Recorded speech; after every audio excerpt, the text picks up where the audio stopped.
Hi, friends. My name is Brooklyn Lindsay, and this is Linda Moon. And you're watching the Grow Curriculum Deep Dive for the summer discipleship activity and event from Grow Kids. For the next few minutes, we're going to give you a big picture overview of what you can expect from both of these resources, but we're also going to take an in-depth look at some of the specifics. These are things we just don't want you to miss. Yeah, can you believe it? This is our last deep dive for volume 7. I know. It's like bittersweet. This is going to be hopefully very helpful for those of you who are Grow Kids subscribers who are getting ready for this summer quarter. But even if you're not a Grow user and you haven't heard of our discipleship or event strategy before, stay tuned anyway because I'm pretty sure there are going to be some things that we talk about that you're going to find helpful for you in your ministry as well.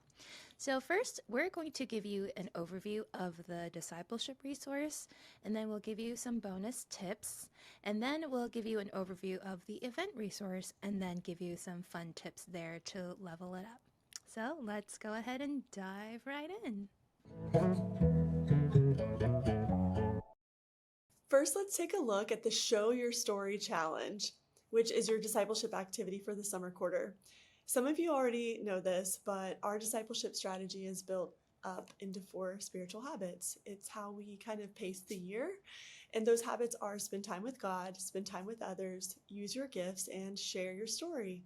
So every summer we focus on this habit of sharing your story because summer is usually when we get to do different mission projects, outreach programs. It's a great time to prepare kids to share their stories and more specifically to place themselves inside of God's story. So Linda, tell us a little bit more about how leaders can use the Show Your Story challenge to help kids tell their story and see themselves within God's story.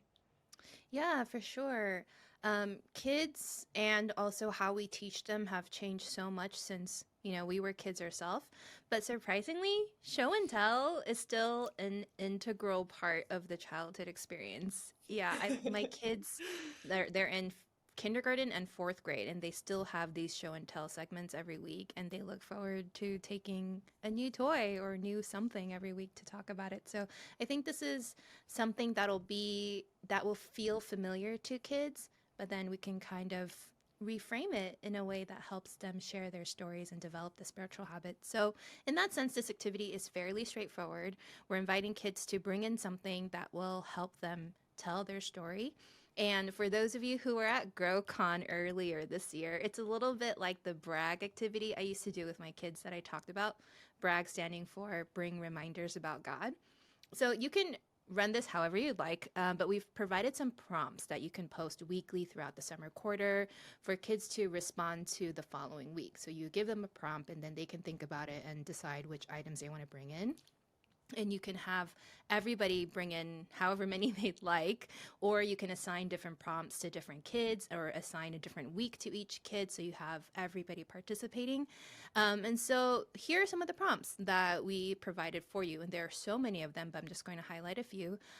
You can ask kids to bring in something that makes them think about God, or something that represents how God made them, or something that represents God's plans for their future, or one thing that helps me spend time with God. Brooklyn, because we love worked examples, we thought it'd be fun for us to try this out real quick. So, do you have anything near you that you can use to maybe answer one of these prompts? I do, and I did not plan this. I am looking at what is on my table right now, and I have a book. Books are very important to me. Ever since I was little, books were a place of refuge and calm, and so books have always been something important to me in my story. I also have a little succulent plant. Lately, I have been able to keep plants alive, and I have never been able to do that in my life. Last few years, I've had some success with it, so I'm learning that you can. I mean, this one is about to die, but it's because flowers. um, they're already About to. dead. It's dying. Rest in peace. But plants like these I can cultivate and have some success with when I tend to them. So it's been like something that's brought me a lot of peace. So those are 2 hobbies that I like that Oh, tell I you a love little that. bit about me. What about you, Linda? What's laying around? Yeah, so I have on my desk, I have this little timer. Oh, I shouldn't turn it on. That's gonna make a weird noise. Okay, so it's a little timer, and it has like different minutes on each side. It kind of looks like a die, and I use it to kind of do like divide up my work day, divide up my day. So I'm like, I'm only spending this much time on this before I have to move on to the next thing, so I don't get sucked into whatever I'm doing for hours and hours at a time, which is actually my usual MO. And so I think this is a tool that will also help me to spend time with God because then I can like not just like schedule it in when it's convenient for me, but to like remind myself that this is something I need to actively pursue. So, yeah, Ooh, it's that I love how easy. we both have things that help us slow down. And Mm-hmm. I think when we slow down, we get to really spend more time hearing from God and talking to God. That's so cool. I love this. Yes, I think kids will love it too. Yeah, and So, they might bring in a toy. They might bring in yes, of a course. candy. It's totally Mhm. cool, and it's amazing the connections that kids will make with the items they bring in, and just allow them to get really creative with it. It's going to be super fun. Yes, I love So, it. in addition to that, not only are we going to ask them to share their object and how it responds to the prompt that you've given them, but you're also going to provide a space for leaders to perhaps debrief with the kids and how the objects that they've brought in helps them draw closer to God or share more about their story. So we've also provided these debrief questions for you so you can talk to kids about like, well, where did you find that object? Why did you choose that? Were you considering anything else before that? Why? And how did you feel about the challenge? What's one thing you learned new? And just really helps kids grow in community and learn how to share stories together. So I think this is going to be a really fun and also kind of easy way for them to practice this Mhm. habit of sharing their Yeah. stories. Yeah.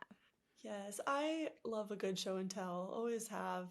And I think everything we make is meant to be customizable, but this is extra customizable because every kid will bring something to this activity that no other kid can. So to me, this is a very, very beautiful well of things that could happen in all of your ministries.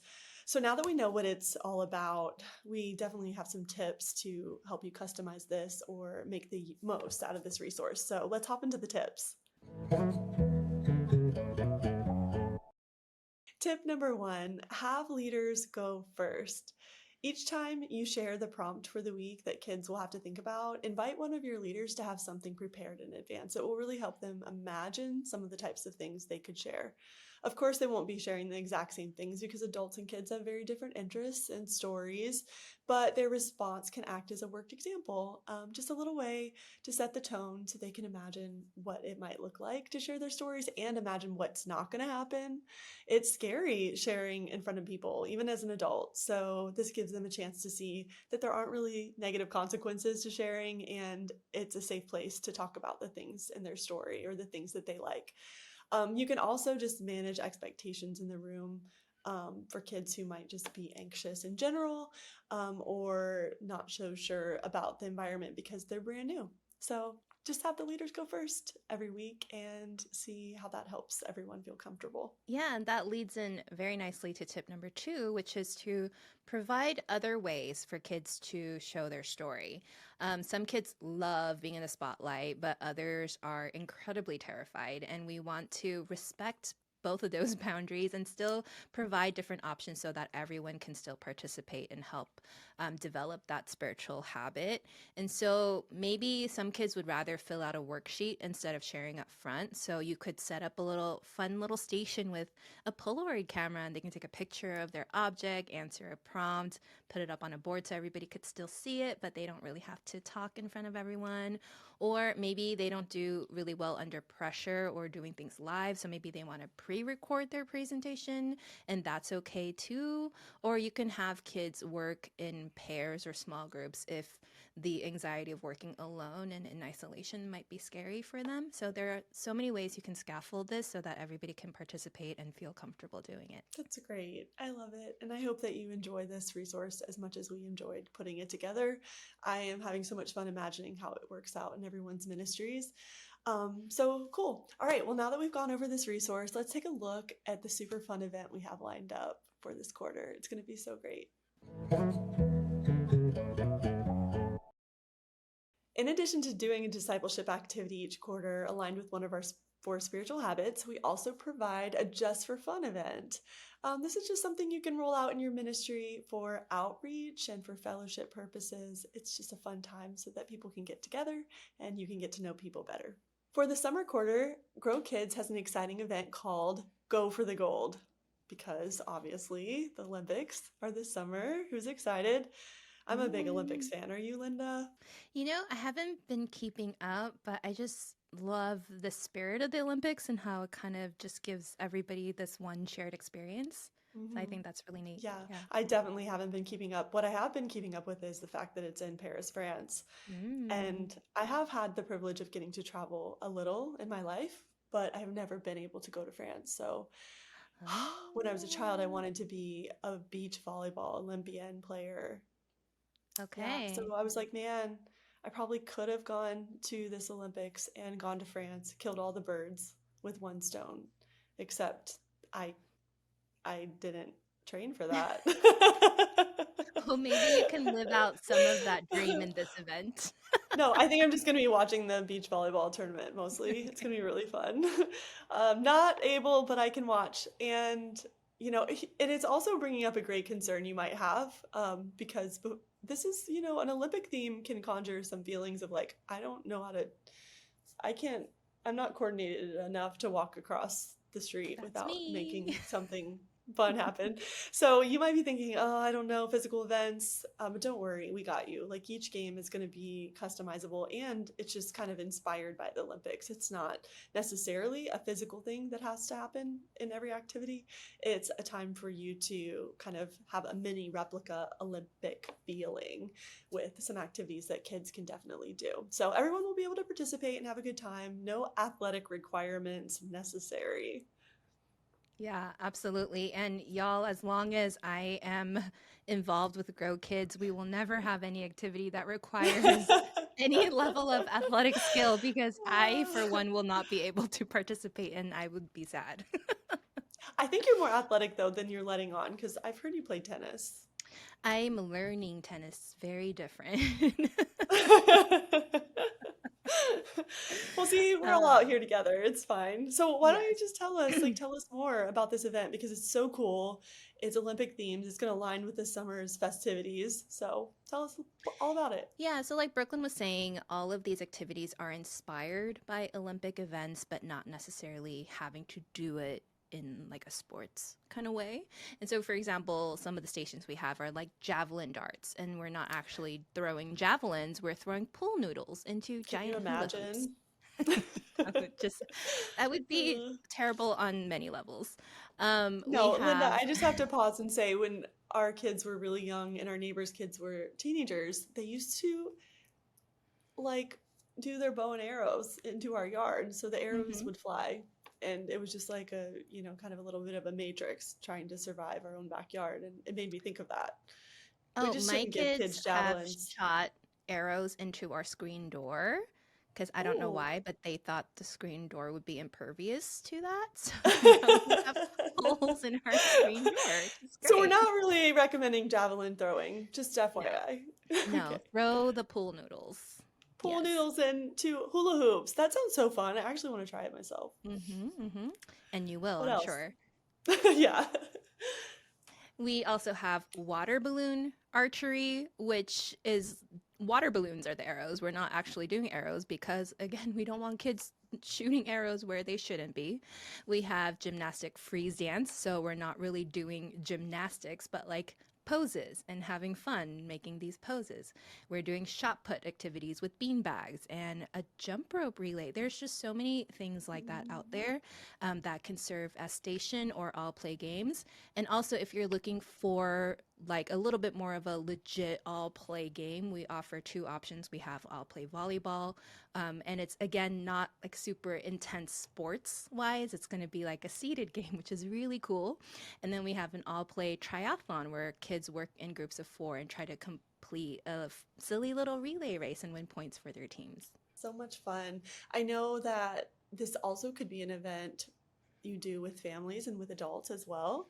It doesn't just Hmm. have to be for the kids, because I think Absolutely. parents would have a really fun time. Last night we had a backyard volleyball game with a bunch of teenagers and some smaller children as well, and some adults were involved. And I don't think I've laughed so hard since my wedding. I mean, when you're like at a wedding, even if you're not getting married, your face hurts from just all of the smiling. That's how my face felt Yeah. last night, just enjoying a very silly game that none of us could really play very well.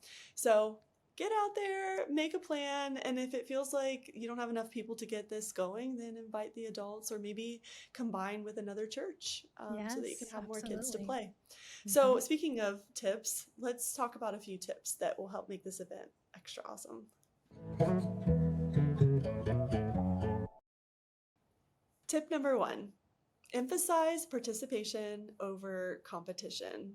I think this is a really important tip because, like we said at the beginning, not everyone is super athletic, but there are children of all sorts of abilities, skill levels, things like that. So we love to think about these events as something that are customizable, something that you can, play around with and get creative with, so that all the games and challenges can be enjoyed by everyone, regardless of their abilities. So kids can win just by being involved. So instead of maybe giving winner awards away, you give away participation awards. Or like Linda was saying about the volleyball, have the kids sit down, everyone sit down to play. Or I was even thinking about the freeze dance, some of the things that you could do. Someone can be turning the music on and off. Someone could be cheering for kids and looking for winners who maybe didn't freeze in time. You could also do freeze dance fingers. I was thinking about like how could you make your fingers dance so you don't have to use your whole bodies. And this also might be a little bit of an accessibility thing for space. If you don't have a lot of space, a lot of backyard real estate, you can change all of these things up to suit your environment and still give kids a chance to enjoy everything you're doing. One thing that I always like doing is finding kids um, and finding their families and talking to them before the event and asking them what they think they could do and what they think you could do to make some of the activities you have planned more accessible for the kids and their families. They love giving ideas, and you might not be able to implement all of them, but I think it really helps to know that you asked and that you're thinking about them. Yeah, I think that's an excellent point, especially because I mean, that's the spirit of the Olympics too. Like, just the fact that you qualified at the Olympic level is a feat in and of itself. And so I Yeah. think just that the kids showed up and were willing to participate, I think we should celebrate that and let kids feel good about being there. So Hmm. I love that point so Definitely. much. Tip number two is to lean into the Olympic theme with opening and closing ceremonies. And I know that it seems like a lot, but it's just little things, like having an Olympic torch relay kind of situation to open it up. And this is a great way also to involve younger kids who might not be able to be competitive in some of these activities. Like they could do the torch, right? And then Mhm. also when you do the closing ceremonies, if you so choose to have like gold, silver, bronze medalists, you can have those podiums for them, or just have it as a decoration and everybody can take turns taking pictures on it. I think it'll be a really fun way for that theme to come alive in your space. Yeah, Linda, you were just triggering a memory that is so fresh. Forgotten, but now fresh because you said Olympic torch relay. I remember a time in youth ministry. I don't recommend this with kids. Saying it could, put it out there, but we did, sparklers where one is lit and then you run to the next person and you light the Mm. next person's and you run. Mm-hmm. I just don't one recommend running with sparklers. I don't recommend lighting things that are on fire with kids. But I did this for some reason with middle schoolers and nothing went wrong. But I just remember thinking the entire time, this is the worst idea. I'm So I sure it looked recommend. really cool though. It was so cool and it was so fun, and the shrieks and the excitement and like what you hope would happen during an activity happens, but the whole time you're just dreading like what could happen. So, Olympic torch, you could do a paper torch, you could do a flashlight, you could get a very Mhm. big flashlight and make like a paper dome around it and it could glow. There's like a lot of really cool things you could do without using actual fire, just throwing it out there. Yeah, don't use actual fire. If you take away nothing from this deep dive, don't use actual fire. Youth ministry fails. If you want to stay out of the kids ministry fails book that's next in the series, then just don't use fire. Cool. Well, that's a great tip, Linda, to use opening and closing ceremonies. All right. And tip number 3, you can always use the summer VBS to create an event. You can kind of take it apart. You can use it as is. You can use it to supplement an activity you're already planning. So if you haven't checked it out already, we already have our VBS up. It's called Set Sail, and it is a cruise ship theme. It's so fun. It is so fun.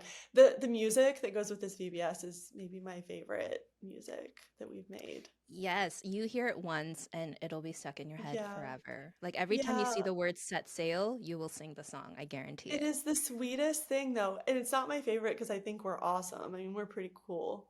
But the the song is good. The person who wrote the song took all of the big ideas and the kind of the heart of the Bible story and put it together with this beautiful sound, and it's so Mhm. fun and happy.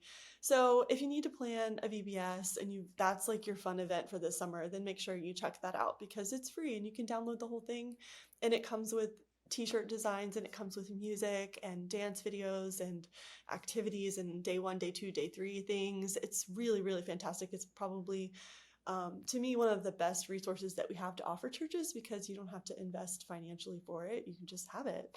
And yeah, you could definitely take advantage of that if you want to. Yeah, absolutely. And the reason why we bring it up as a tip to couple it with your event strategy is because in our VBS, we suggest that you use the last day to do something fun. So your day 5 activity could be go for the gold. And I think it would be a really fun way to bring it Ooh. all together, especially if you are already planning on doing a VBS, then you don't have to think about 2 separate dates to do different events. Because I know a lot of churches will do both a summer event and a VBS separately. So why not put it together and save yourself some stress? And I think you're going to love it because this Ooh. summer we're talking about teachings from like the epistles, like the fruit of the spirit and spiritual gifts and the armor of God. And I think kids are going to just do their own deep dive of scripture through the VBS activities and stories. So go ahead and check that out. So Absolutely free. good. Yes, VBS Olympics. How fun would that There be? we So you have 4 days go. of VBS and then you have your Olympic trials. Well, not trials. You would just do them. We can say you took a So, cruise to Paris and now you're in the Paris ooh, wow, Olympics. we're so, so lucky. What a cool time. I do love this about ministry. You can imagine being just about anywhere, and being Yep. in that place with kids is a fun time. So, yay. I can't wait to see what everybody does with this stuff. It's going Yes. to be fun. All right. Well, I think that wraps it up, Linda. Like, that's it. That's our look at the discipleship and events from Grow Kids this summer. We love seeing what you're doing with all of these resources. So, as you're rolling things out, don't forget to tag us on Instagram at Stuff You Can Use, or you can post them in our Facebook group. If you don't know where that is, just search Stuff You Can Use at Children's Ministry Community and you'll find it. And we just appreciate you. Stay awesome, and we'll see you later. Bye. Bye.